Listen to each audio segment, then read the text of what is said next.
നാം എല്ലാവരും കൂടി തന്നെ ഈ നാടിനെ മുന്നോട്ട് നീക്കുന്നതിന് സഹായിക്കാത്തവരുടെ മുന്നിൽ ഉച്ചസ്ഥരം ഒരു കാര്യം പ്രഖ്യാപിച്ചു. ഈ ഘട്ടം വലിയ ദുരന്തമാണെങ്കിലും നമ്മൾ തലയിൽ കൈവച്ച് കരഞ്ഞിരിക്കാനല്ല തയ്യാറാകുന്നത്. ഇതിനെ ഞങ്ങൾ അതിജീവിക്കും എന്ന് കേരളം ഒറ്റക്കെട്ടായി പ്രഖ്യാപിച്ചു. ആ അതിജീവനം ദേശീയ തലത്തിലും അന്താരാഷ്ട്ര തലത്തിലും വലിയ തോതിൽ പ്രശംസിക്കപ്പെട്ടു. എങ്ങനെ കേരളത്തിന് ഇതേ രീതിയിൽ അതിജീവിക്കാനായി എന്ന് ചോദിക്കുകയുണ്ടായി. ഇന്നത്തെ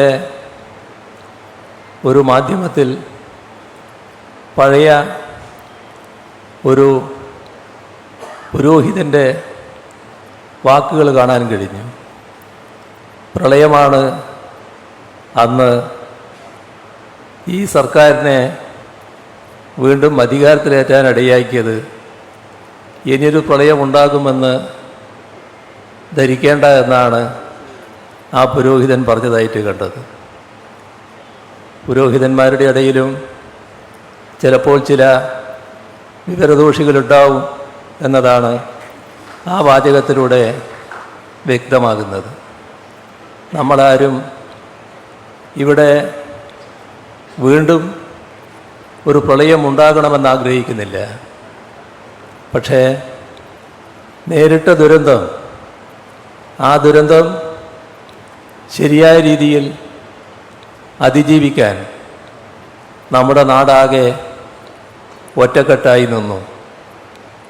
അതാണ് നമുക്ക് ലോകത്തിന് നൽകാൻ കഴിഞ്ഞ പാഠം. അത് കേരളത്തിന് മാത്രം കഴിയുന്നതാണ് നമ്മുടെ നാടിൻ്റെ പ്രത്യേകതയാണ്.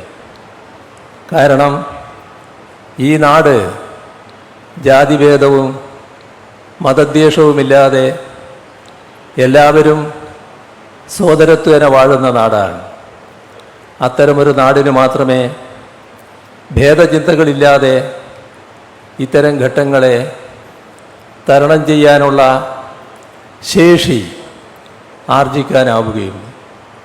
അതാണ് നാം രാജ്യത്തിനും ലോകത്തിനും ഇതിലൂടെ നൽകിയ പാഠം.